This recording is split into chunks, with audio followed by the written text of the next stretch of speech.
की 100% विलासरावांच्या आठवणी या शहरातून नक्कीच पुसल्या जातील, यात काही शंका नाही. रवींद्र चव्हाणांनी त्या विधानावर स्पष्टीकरणही दिलेलं आहे, दिलगिरी व्यक्त केलेली आहे. त्यांनी हे स्पष्टपणे सांगितलं आहे की मी फक्त रेकॉर्डबद्दल बोलत होतो की नवीन रेकॉर्ड तयार करा, बाकी विलासरावांच्या बद्दल या महाराष्ट्रात पक्षविरहित सर्वांना आदर आहे. त्यामुळे विलासरावांच्या स्मृती कोणी पुसणार नाही, कोणी पुसू शकत नाही. आम्हाला सगळ्यांना आदर आहे.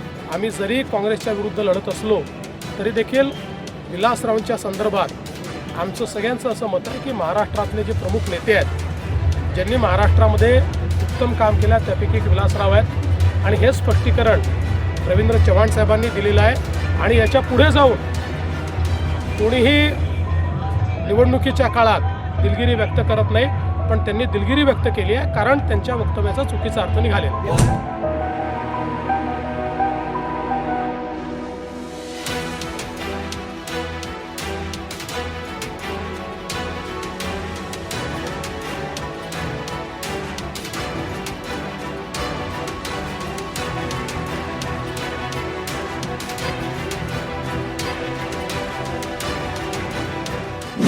लातूरच्या निवडणुकीमध्ये विलासराव देशमुखांच्या संदर्भात भाजपचे प्रदेशाध्यक्ष रवींद्र चव्हाण यांनी वादग्रस्त विधान केल्यानंतर मुख्यमंत्री देवेंद्र फडणवीस यांना ताबडतोब लातूरात जाऊनच सुधारणा करावी लागली.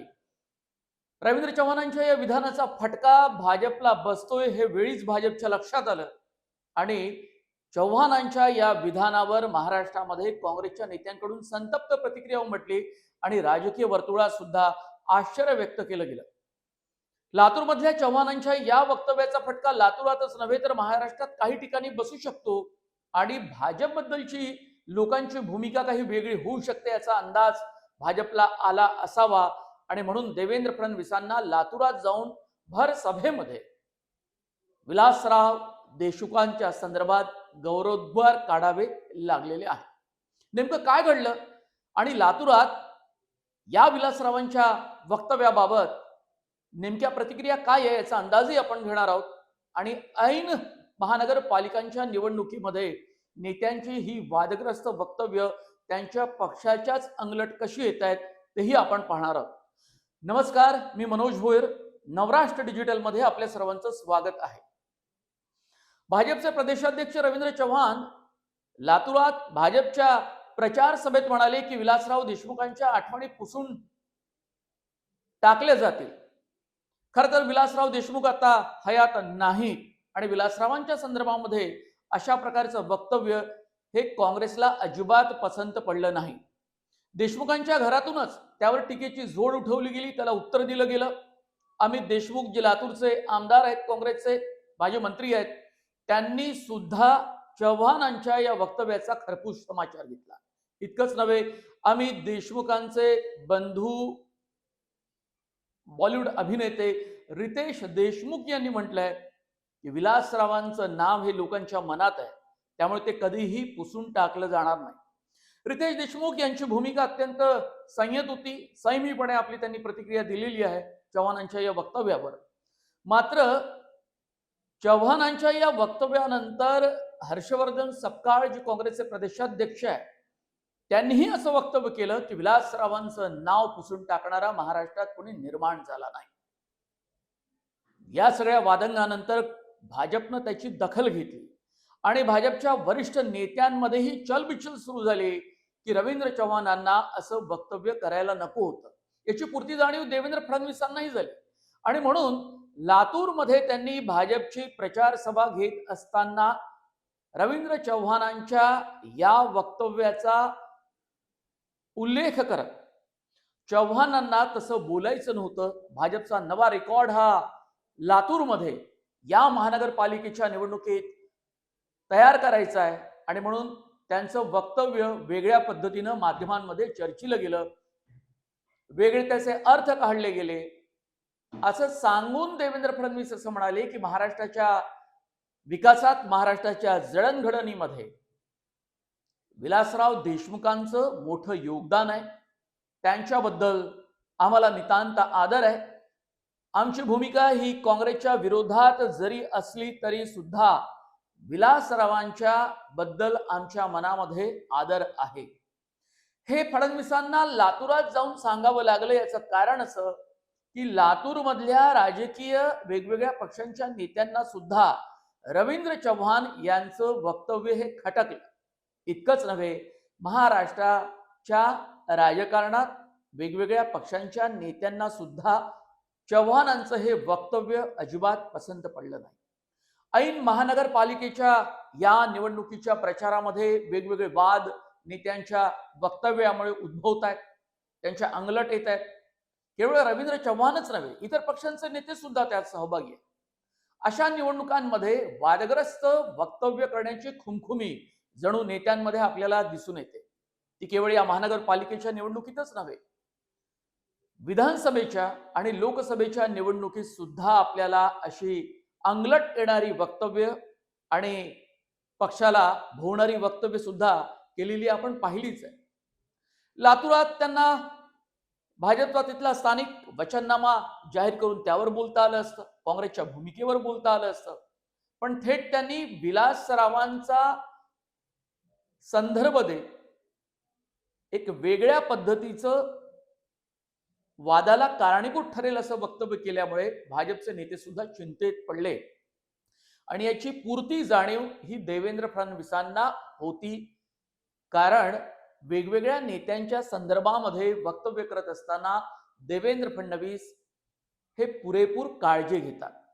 महायुतीतले जागा वाटपावरूनचे वाद सुद्धा आपण जर लक्षात घेतले आणि गणेश नाईक आणि एकनाथ शिंदे यांच्यामधलं काही महिन्यांपूर्वीचं या निवडणुकीच्या पार्श्वभूमीवर सुरू झालेलं तीव्र राजकारण, वक्तव्य सुद्धा आपण पाहिली आणि भाजपच्या संदर्भात एकमेकांची काही वक्तव्य पाहिली, तरी सुद्धा देवेंद्र फडणवीसांनी अत्यंत संयमीपणे आपली भूमिका मांडण्याचा प्रयत्न केलेला आहे. असं होत असताना लातूरामध्ये भाजपला फटका बसणार का? तर तो बसूही शकतो. आणि म्हणून डॅमेज कंट्रोल करण्याचा प्रयत्न देवेंद्र फडणवीसांनी केला आहे. त्यांना याची पुरती जाणीव झाली की हे रवींद्र चव्हाणांचं वक्तव्य लातूरकरांना अजिबात पसंत पडलं नाही, कारण विलासरावांच्या संदर्भात केवळ लातूरमध्येच नव्हे तर महाराष्ट्रात सुद्धा अजूनही आदरानं नाव घेतलं जातं, त्यांच्या कामाचा उल्लेख केला जातो.